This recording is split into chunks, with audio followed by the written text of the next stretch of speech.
A 4 mana universal spell, which deals with a 5 mana taunt, is not healthy for the game. In this case, the defensive tool actually puts the defending player at a further disadvantage, rendering taunt a fairly pointless mechanic in the current state of the game. If you put a defensive tool in your deck, and after playing it, you are worse off than before playing it, against the very thing it is supposed to counter, that means the tool is not working properly or at all. Remember this card? Just look at the effect. It's such a powerful battle cry, and there is plenty of targets for it even in the current metagame, so why such an insane card doesn't find its place even in Reno Priest? The answer is the same every time. It is a situational answer, and situational answers are inferior to universal questions in Hearthstone. In order for cards like this to work, it would need to have a second condition added. So for example, if the battle cry doesn't target anything, gain +2/+2. But then you might say, Boulder Fist Ogre power creep, why wouldn't you just play only cards like this if they were in the game? To which I say, you should only play cards like this. We should get rid of the Yeti and Boulder Fist Ogre mentality of design, and instead of crushing raw stats against raw stats and seeing who has the most of them, which would be probably the player who was more lucky or was going first, we should rely on abilities and effects that make the game interactive and let players use more skill in the game rather than just figuring out what deals the most damage and auto-including it in our decks. Blizzard needs to stop giving us math problems and start giving us options. Otherwise, when the dust settles and the math is done, people will find the optimal deck and it will dominate the ladder like we have it right now. It will keep happening every time without fail until Blizzard gives us tools instead of math problems. So what are some good examples of answers then? There are actually good answers already in the game, and part of the reason why the metagame is what it is right now is the fact that the best of them belong to the Shaman class. Hex, for example, it is a good universal tool that affects the board with a drawback that requires playing around the taunt and a potential to use it even defensively. It is a beautifully designed card that works how it is intended to work and does it well. Another great answer is Maelstrom Portal. You can invest into spell damage to scale it up.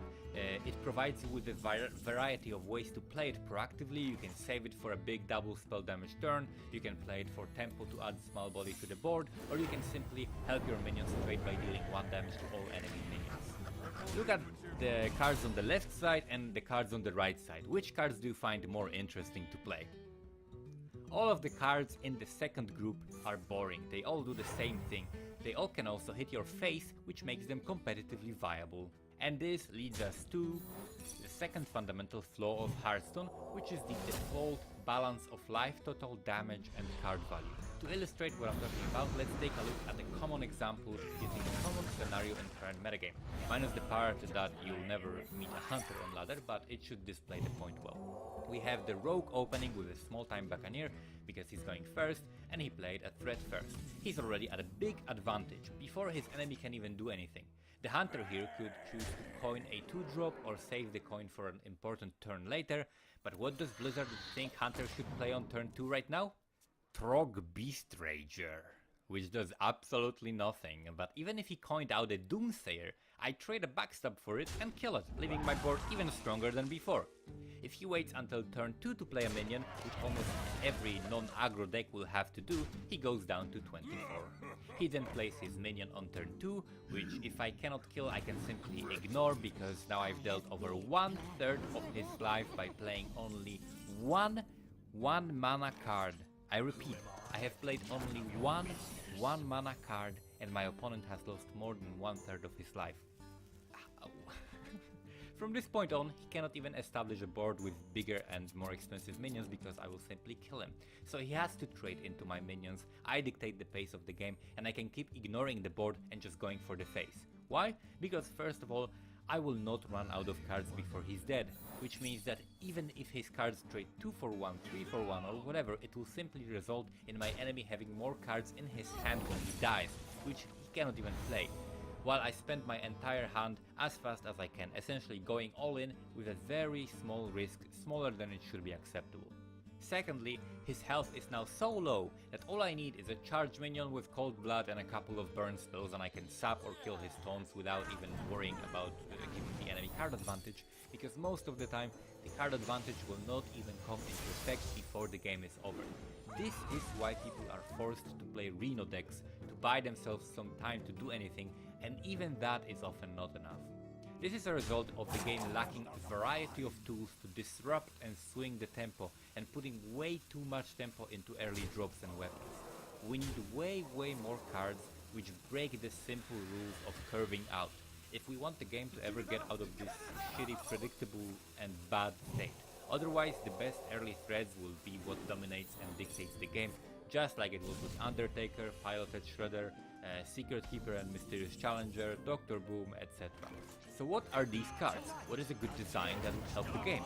There are already many cards in the game which feature amazing mechanics and options to bypass the straightforward power of curving out with threads.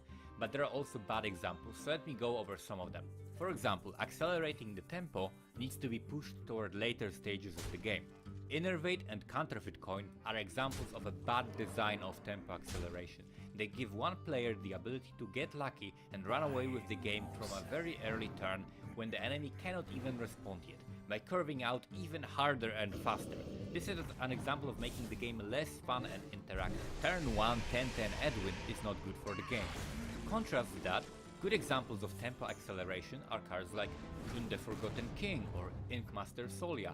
Often your enemy will be able to see that you have these cards in your deck before you can even play them. They give you the ability to gain much more tempo, but it happens in a more controlled environment with your enemy having the time to react or prepare better. They also open up previously impossible strategies such as Aviana combos or Inkmaster Solia plus Pyroblast plus Roaring Torch combo to counter Lord Jaraxxus. Next we have cards like Dirty Rat, Doomsayer and Mind Control Tech. All of these cards are good examples of disrupting the tempo. They all can be played around, they all force both players to think about committing to the board, weighing their risk against a potential reward. All of those things are elements of a well-designed card. Another potential mechanic which could be explored further is stealth.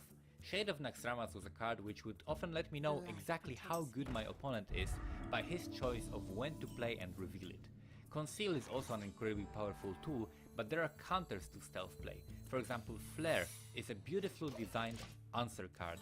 It is a great tech card which serves multiple purposes and cycles itself. This type of card is what Hearthstone needs more of. We also need more cards like Mana Wraith or Nerubar Weblord and Loatheb. Loatheb is another card which usage separates great players from the average ones. Countering your enemy, playing around things smartly, baiting cards out and punishing it. Those are the types of things we want to see in a game, not curving out and hitting face because why the hell not. Why not have a card which stops enemy from putting a minion in a certain spots on the board? How about putting a minion in stasis? How about a card that disables all auras, such as the one from Flametongue Totem or Marlock Warleader? Why not add a fear mechanic that stops a minion from attacking for a turn or two, which can be broken if the minion is damaged? How about more effects that come into play at the beginning of the game, like in the case of Prince Malchezaar? Maybe it would require the Reno condition or maybe some other. We need way more options to disrupt the tempo, counter what the enemy is doing, and then options for him to counter our counterplay or a way to play around it. More options, not more combinations of stats. Like I said before, we need tools, not math problems to solve. One more thing which I'd like to address is the failure of big mechanics, like Tree of Life, Acid Maw plus Dreadscale, Cruel the Unshackled, Blood of the Ancient One. The idea of creating an obscure condition or a massive cost in exchange for a grotesque amount of power is kinda silly and just as frustrating as the turn 1 10-10 Edwin example when it happens against you. A game where one player is just sitting in a turtle shell collecting his pieces of the Exodia and trying to survive until he gets lucky enough to pull it off is a game that nobody wants to play. We want an actual match, a struggle between two players where they have to make decisions and react to what the other player is doing, and right now Blizzard succeeded in only making one player react to what the other one is doing because otherwise he'll be dead in 4 turns.